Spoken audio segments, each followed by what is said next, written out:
Lingala News Magazine et ça va information à solo. Ne vous trompez pas d'adresse pour être bien informé. Suivez Lingala News. Lelo na cathédrale ya Fatima de la Gombe. E inda ki mabe na messe oyo ya Monseigneur. Tala baje nyonso je suis kitenge. Balala kite pe balakisaki maele na bango. Pe balobaki papa yonde solution ya mabota ebele. E ba felicitaki Monseigneur. Bolanda Monseigneur ndenga lobaki na micro ya Lingala News. Je pense que j'étais assez résumé. Les défis sont multiformes, ils sont très nombreux et la plupart des défis ont ceci de commun, c'est que la population ne peut pas y faire face tout seul. Il faut que les gens s'unissent et il ne faut pas que l'État oublie ces populations-là. Vous savez, Cabinda Mbujimai, c'est 150 km et c'est la route nationale numéro 2. On sait quand on quitte Mbujimai ou quand on quitte Cabinda, on ne sait jamais à quelle heure on arrive à Cabinda ou à quelle heure on arrive à Mbujimai. C'est inacceptable et c'est la route nationale numéro 2. Et vous avez appelé à l'unité des fils et filles de Cabinda. Que dire? L'unité, c'est à mon avis le plus grand défi et l'invitation principale que nous lance le Seigneur en ce moment-ci de l'histoire de notre diocèse. Voyez-vous, il nous faut être un parce que quand nous sommes un, nous sommes forts.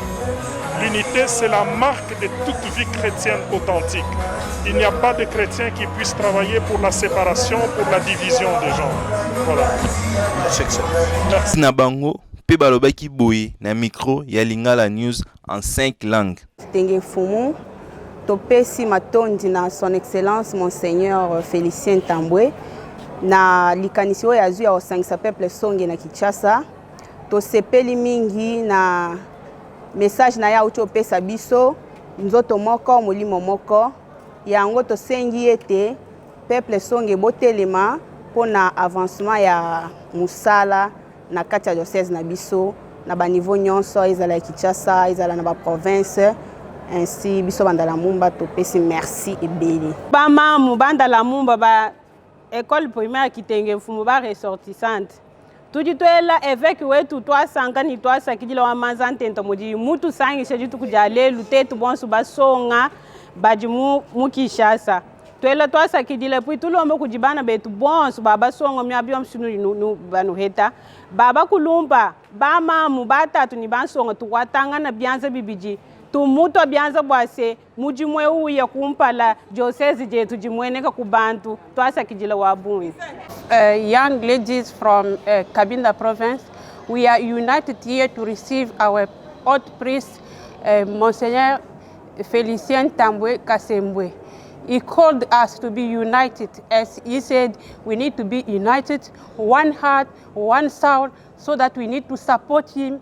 We need to support him in his ministry, that he can raise up our province. Wherever you are, as Musonge, in Kinshasa, overseas, Cabinda, please be united that we help him in whatever he will do. We thank you, everyone. Shiye tukuba mama ya association Kitenge Fumu. Tuna kabra accent mingi na Monseigneur Ntambwe kwa kutuchangisha kwa siku ya leo ke na message anetupa siku ya leo asema tukwe kintu moya tupendane namna moya yake diocese yetu yende mbele. C'est pour cela chiye en tant que ba mama ya diocese ya Cabinda précisément bale banatokea kwa école primaire Kitenge Fumu tuko pale njutu musoutenir vile binapasha vraiment que diocese yetu yende mbele, diocese yetu shimami yonekane eko kumancho abantu. C'est pour cela tunaita banduku yote fashi yote mwiko mukuye vraiment tu soutenir Monseigneur pourvu que diocese yetu ikwe ya lazima kumancho abantu.